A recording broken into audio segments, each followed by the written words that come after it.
नमस्कार, मैं हूं रविंद्र जैन और आप देखना शुरू कर चुके हैं सबकी खबर। क्या आपको याद है कि जुलाई में मध्य प्रदेश के अलीराजपुर जिले में 240 सोने के सिक्के के चोरी का एक बड़ा मामला उजागर हुआ था और इस मामले पर इस समय वहां के जो सोमड़ा थाना है, वहां के थाना प्रभारी विजय देवड़ा सहित 4 पुलिस वाले आज भी जेल में हैं। और अब इस मामले में एक नया खुलासा हो गया है और खुलासा ये हुआ है कि जो आवेदक था जिसने एफआईआर कराई थी, एक आदिवासी परिवार, उसे उठाकर ले गई गुजरात पुलिस और गुजरात पुलिस ने उससे 199 सिक्के भी बरामद कर लिए। इधर मध्य प्रदेश की जेल में थाना प्रभारी सहित 4 अधिकारी बंद हैं, पुलिस के 4 कर्मचारी बंद हैं, उनसे अभी तक एक भी सिक्का बरामद में नहीं हुआ है। और दूसरी ओर शिकायतकर्ता, एफआईआर करता जो महिला है, आदिवासी महिला है, उसको जब गुजरात पुलिस उठाकर ले गई, उससे सख्ती से पूछताछ की तो उसने अपने घर से 199 सिक्के बरामद भी करा दिए हैं। बड़ा रोचक किस्सा है ये। मैं पूरी स्टोरी आपको बताता हूँ कि ये आखिर सिक्के क्या हैं, कौन की किससे क्या दुश्मनी है, आखिर पुलिस वाले क्यों ये चोरी के आरोप में बंद हैं। ये कहानी में आगे बढ़ने से पहले मैं आपको अलीराजपुर थाने के, सोंडवा थाने के तत्कालीन टीआई विजय देवड़ा का एक वीडियो सुनाता हूं। ये वीडियो है 22 जुलाई या 21 जुलाई 2023 का। उस दिन जब ये आरोप लगा कि विजय देवड़ा ने आदिवासी के घर में ये 240 सिक्के खोद के निकाल लिए और वो चुरा के ले गए, तो उस समय जब इन पर आरोप लगा और एसपी ने भी इन पर आरोप लगाया, तत्काल एसपी ने, तो टीआई ने रोते हुए कहा था कि मुझे चोर घोषित किया गया है, मेरे ही एसपी गलत हैं। उनने अपने एसपी पे कहा और उन्हें भी ये भी कहा कि वहाँ के जो राजनेता हैं जिनके मैंने गलत काम नहीं किए, वो मुझे फंसाने की कोशिश कर रहे हैं। फिलहाल मैं जो आपको वीडियो सुना रहा हूँ विजय देवड़ा का, ये विजय देवड़ा और इनके 3 साथी आरक्षक इस समय जेल में बंद हैं। पहले ये वीडियो सुनिए, फिर मैं आपको पूरी कहानी बताता हूँ। जय हिंद दोस्तों, मैं सस्पेंडेड निरीक्षक विजय देवड़ा, मैं सोंडवा थाने पर पदस्थ था। अभी वर्तमान में आपने सारी न्यूज़ चैनल पे चोर पुलिस देखा होगा। विभाग ने मुझे आज चोर घोषित कर दिया है। 19 तारीख को मेरे बच्चे का जन्मदिन था, जिसके चलते मैंने 18 तारीख को एसपी साहब से छुट्टी ली थी। 19 को मुझे आना था। मैंने अपनी रेगुलर आरटी कॉल अटेंड की। मुझे कहीं से सूचना मिलती है कि फलाना फलाना गांव में 2 घरों में शराब रखी है। पहले स्टाफ को भेजा, फिर मैं गया। मुझे शराब नहीं मिली, कुछ महिलाएं मिली। मुझे छुट्टी की जल्दी थी, मैंने उनको बोल दिया ठीक है, आप अपने पतियों को थाने भेज देना। ऐसा बोल के मैं आ गया। फिर रेगुलर जैसा मैंने शांति सुरक्षा की बैठक भी की। फिर श्रीमान पुलिस अधीक्षक को अवगत कराकर मैं छुट्टी पर रवाना हो गया। अगले भी दिन मेरे को खबर आती कि सर वहाँ सोने के सिक्के थे, आप लोग चुरा के ले गए। दिन भर फ़ोन आता है और लोग इकट्ठे हो जाते थाने। कुछ जनप्रतिनिधि वो जनप्रतिनिधि, किसी का एनओसी नहीं मैंने पास किया, किसी का डंपर नहीं छोड़ा, कोई टैंकर बेच के चोरी की एफआईआर चाह रहा था वो नहीं करी। वो इकट्ठे हो जाते हैं और महिलाओं को बोलते हैं पुलिस घर में आई, खुदाई की और ले गई। धन्यवाद मेरे विभाग का, जिन्होंने एक बार भी उन महिलाओं से ये जानने की कोशिश नहीं की कि सिक्के वो कहाँ से चुरा के लाए थे। जो पैटर्न उन्होंने हमको बनाया कि वो पैटर्न कहाँ से करके लाए थे, और सीधा पुलिस से हमें चोर बना दिया। उसके बाद रातों रात बुलाया। मेरी वर्तमान में वाइफ प्रेग्नेंट है, छोटा बच्चा है। बड़े बड़े मामलों में पुलिस जांच में ले लेती है, क्योंकि पीछे बैक सपोर्ट होना चाहिए। और जो व्यक्ति जनप्रतिनिधि या ऐसे व्यक्ति जो जनप्रतिनिधि होकर गुंडागर्दी करते हैं, अवैध कार्रवाई करते हैं, अवैध धंधे करते हैं, उन पर कार्रवाई करती है, उसके लिए पुलिस त्वरित कार्रवाई कर देती है। एक आवेदन पे से बगैर जांच, बगैर स्पष्टीकरण सीधी एफआईआर कर देती है। अब इस वीडियो के माध्यम से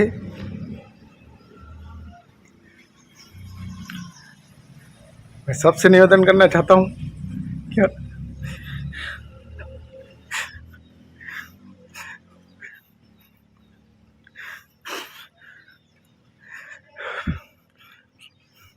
हम चोर नहीं हैं, और मैं वरिष्ठ अधिकारियों से निवेदन करना चाहता हूँ कि मेरी जांच अलीराजपुर पुलिस अधीक्षक या उनकी किसी सब ऑर्डिनेट से न कराई जाए, और जो वास्तविक चीज़ हो वही की जाए। किसी के जनप्रतिनिधि के कहने पे अपनी ईगो को सेटिस्फाई करने के लिए हमें अनावश्यक जो ज़बरदस्ती कुछ भी करके न करा जाए।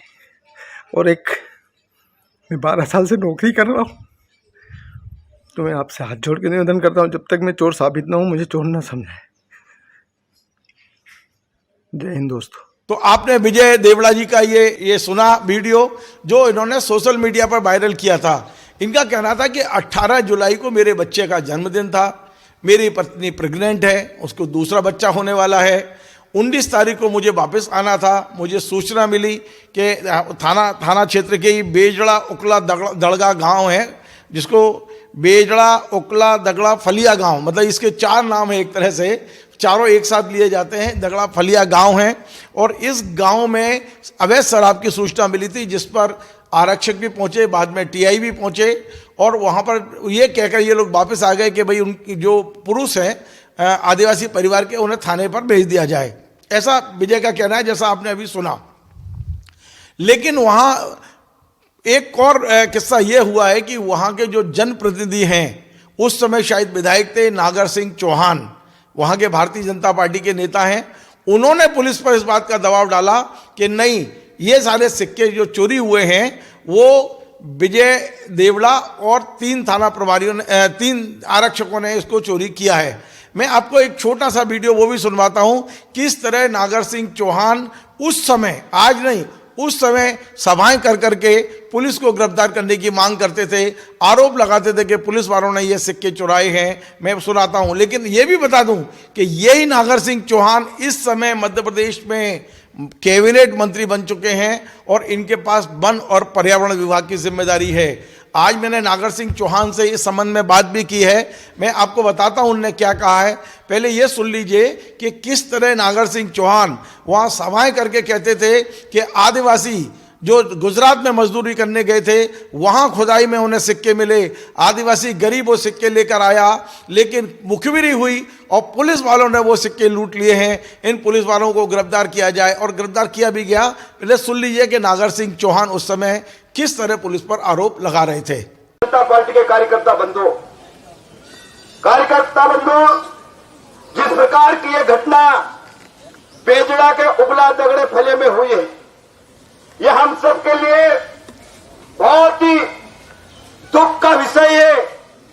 जैसे कि जयपाल भाई ने कहा कि हमारा आदिवासी गरीब किसान गुजरात में मजदूरी करने जाता है, वहां पर काम करता है, और उसके भाग्य से उसको सोने के सिक्के मिलते हैं और घर लाता है, और जहां पर काम करता है, जिसके घर में मकान तोड़ा हुआ सोना मिला, उसने कोई गुजरात सरकार में एफआईआर दर्ज नहीं करवाए।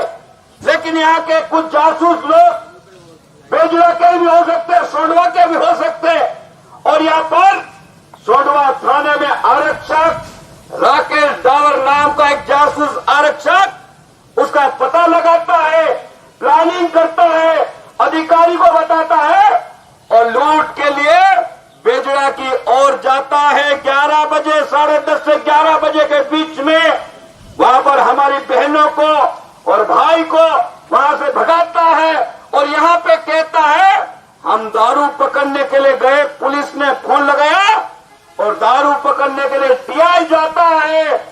यहां पर कल जयपाल जी कह रहे थे, यहाँ के कार्यकर्ता गए, एडिशनल एसपी, एसडीओपी, पुलिस प्रशासन के लोग, आप लोग बेजड़ा में उबला दगड़ा फले में आप गए, आपने देखा होगा कि दारू की ट्रक वहां जा सकती है क्या, जीप जा सकता है क्या, ट्रैक्टर जा सकता है क्या, लेकिन इनको पता था कि आदिवासी गरीब के भाग्य में सोना मिला है, और किसी जासूस ने बताया है उस सोने को लूटने के लिए यहाँ का टीआई जाता है और उसके साथ 3 आरक्षक जाते हैं। ये पुलिस के लिए बड़े शर्म की बात है। तो आपने सुना, नागर सिंह चौहान की भी इसमें बहुत बड़ी भूमिका इसलिए थी क्योंकि उनका ये कहना था कि ये जो आदिवासी हैं, मैं आपको आदिवासियों के नाम बताता हूं, राम कुंवर, दिनेश, राजू और बाजरीबाई। ये जो गांव है जो मैंने अभी आपको बताया कुछ देर पहले, ये गांव है जिसका नाम है बेजड़ा, उकला, दगड़गा, फलिया। ये अलीराजपुर का जो सौंडवा थाना है उसका गांव है। इसमें ये आदिवासी परिवार रहता है। ये आदिवासी परिवार 2022 में गुजरात का नवसारी जो जिला है वहाँ का एक गांव बताया जा रहा है बिलीमोरा। वहाँ सब्बीर भाई का मकान बन रहा था। सब्बीर भाई के पुराने मकान को तोड़ा गया तो उसमें ये सिक्के मिले थे। इनमें से ये आदिवासी परिवार वहाँ से सोने के सिक्के लेकर अपने गांव में आ गया। गांव में उसने वो जमीन में वो सिक्के गाड़ दिए। इस परिवार का आरोप है कि वो सारे सिक्के पुलिस वाले निकाल के ले गए थे जुलाई 2023 में, और इसमें बाद में एफआईआर भी हुई। बाद में ये चारों पुलिस वाले फरार रहे, थाना प्रभारी और 3 आरक्षक। जो आरक्षक फरार रहे उनमें से सुरेश चौहान, राकेश डाबर, ब्रजेंद्र सिंह और थाना प्रभारी विजय देवड़ा, ये चारों फरार रहे। अगस्त में इन्हें गिरफ्तार किया गया, इनसे पूछताछ भी हुई, लेकिन एक भी सिक्का इनके पास बरामद नहीं हुआ आज तक ये पुलिस वाले अपने आप को निर्दोष बताते रहे हैं, लेकिन पुलिस ने इन पे आरोप लगाकर इन्हें जेल में डाल रखा है। ये चारों की चारों आज भी जेल में हैं। लेकिन इसी बीच में एक नया घटनाक्रम हुआ है, और वो ये हुआ है कि नवसारी जिले के जो सब्बीर भाई थे जिनके मकान से ये सिक्के बरामद हुए थे, उनने नवसारी में वहाँ एफआईआर करा दी। नवसारी पुलिस अलीराजपुर आई और उनने इसी गांव से, जो मैंने आपको नाम बताया है बजड़ा, दड़गा, फलिया, इस गांव से ये जो आदिवासी परिवार है इन्हें उठाया और वहां ले गए, कड़ी पूछताछ की। पूछताछ करने के बाद में फिर इन्हीं के मकान में गड़े हुए 199 सिक्के ये वहां से उसने बरामद कर लिए हैं। अब सवाल ये है कि यदि सिक्के गुजरात पुलिस ने अभी 25 दिसंबर को जब बरामद कर लिए हैं, तो वो क्या 4 पुलिस वाले जो अभी जेल में डले हुए हैं क्या वो निर्दोष हैं? जो मैंने आपको अभी वीडियो सुनाया विजय देवड़ा का, जो थाना प्रभारी हैं, जिस तरह से वो रो रहे हैं, जिस तरह से कह रहे हैं कि उन पर गलत आरोप लगाया, जिस तरह से वो कह रहे हैं कि अलीराज पुलिस से इसकी जांच न कराई जाए, तो क्या वो बिल्कुल सही कह रहे थे? तो सब इस पूरे मामले पे आज मैंने नागर सिंह चौहान से बात की, और नागर सिंह चौहान का कहना है कि दरअसल ये सिक्के 240 या 190 नहीं हैं, ये 1100 सिक्के हैं, और जो सिक्के बरामद हुए वो अलग हैं और जो पुलिस ने चुराए हैं वो अलग हैं। लेकिन अभी फिलहाल अलीराज पुलिस बड़ी मौन है, ये बताने को तैयार नहीं है कि ये सिक्के जो पुलिस वालों ने चुराए हैं उनसे बरामद क्यों नहीं कर पाए, आज तक क्यों नहीं बरामद हुए। यदि उन्होंने चोरी की है, ये सवाल अब उठ गया है कि क्या वास्तव में जो जेल में बंद है वो निर्दोष है? क्या वो टीआई निर्दोष है? वो तीनों आरक्षक निर्दोष हैं जिन्हें जबरदस्ती वहां बंद करके रखा हुआ है? क्या उन्हें राजनीतिक दबाव में आगे बंद किया हुआ है? फिलहाल इस मामले में बड़ा रोचक मोड़ आ गया है। ये आदिवासियों ने कभी नहीं बताया कि वे वहां से 1100 सिक्के लाए थे। उनने तो कहा था कि हम 200-250 सिक्के लाए थे और सारे सिक्के पुलिस वाले ले गए। जब सारे सिक्के पुलिस वाले ले गए तो फिर गुजरात पुलिस ने 199 सिक्के उनके घर से कैसे बरामद कर लिए? इस पूरे मामले की अब नए सिरे से जांच होगी। हो सकता है, मैं पक्का नहीं बोल रहा हूं, हो सकता है कि जिस टीआई को जेल में बंद करके रखा है वो निर्दोष हो, उनको छोड़ना पड़े। लेकिन यदि ऐसा हुआ तो आप ये मान के चलिए कि अलीराजपुर के तत्कालीन एसपी जिन्होंने इस तरह की एफआईआर की, जिन्होंने इस तरह की जांच की, निश्चित तौर पे वो कटघरे में दिखाई देंगे। अभी इस बात को हमें कुछ इंतजार करना होगा।